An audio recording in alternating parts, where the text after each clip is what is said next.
다음 소식입니다. 식약처의 생리대 유해성 조사 과정의 문제점을 어제 보도해드렸는데요. 생리대의 독성을 평가하는 기준도 잘못됐다는 지적이 나왔습니다.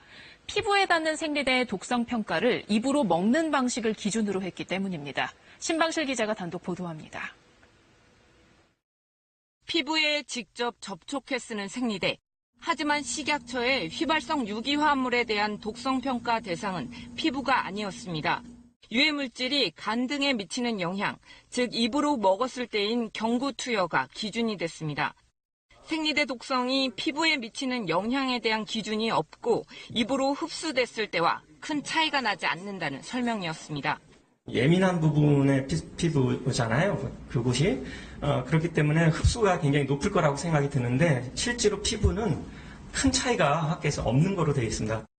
그러나 KBS 취재 결과는 달랐습니다. 생리대가 직접 닿는 여성 외음부는 독성물질이 입으로 유입됐을 경우보다 취약하다는 것이 의학계의 통념이라는 겁니다.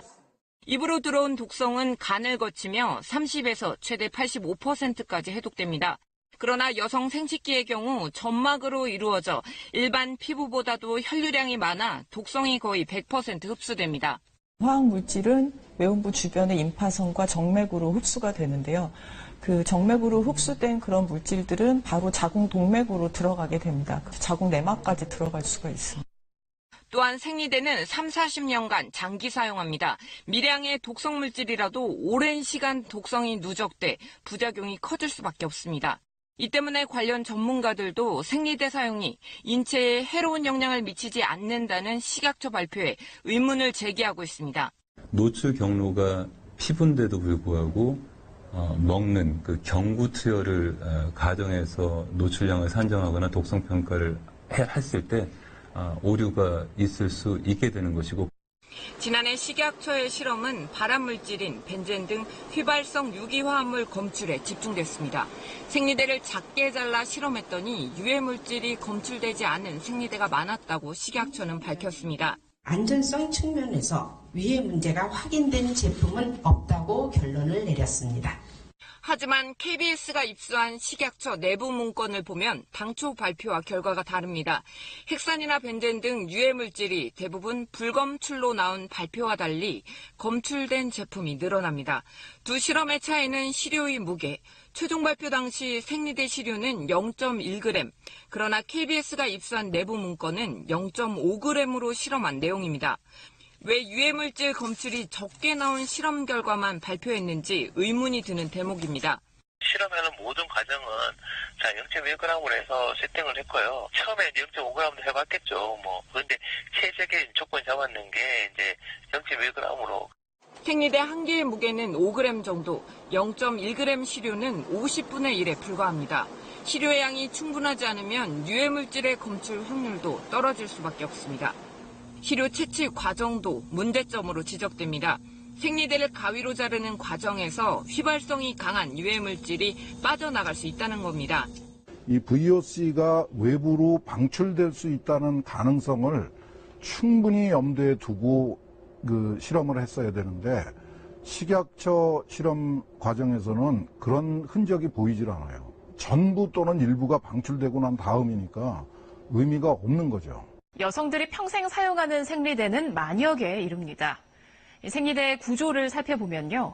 피부에 직접 접촉하는 탑시트와 그 아래 흡수체가 있습니다. 흡수체 밑에는 방수 기능을 가진 막이 있고 가장 아랫부분에 고정용 접착제가 붙어 있습니다. 각각에는 강력한 흡수력을 지닌 고분자 물질 폴리아크릴레이트를 비롯해 수백 종의 화학 물질이 섞여 있습니다. 여기에 표백제와 인공색소, 향 등이 추가로 사용되기도 합니다. 이 화학물질 하나하나의 양은 인체에 미치는 영향이 미미한 것으로 알려졌습니다. 식약처도 지난해 개별 화학물질의 검출량을 발표하면서 인체에 유해하지 않다고 결론 내렸습니다. 자, 그런데 각각의 화학물질이 합쳐지면 어떻게 될까요? 신방실 기자가 취재했습니다. 지난해 식약처가 내놓은 생리대 위해성 실험 결과입니다. 유해 화학물질의 양이 매우 적어 인체에 해를 주지 않는다는 내용입니다. 그대로 믿어도 될까?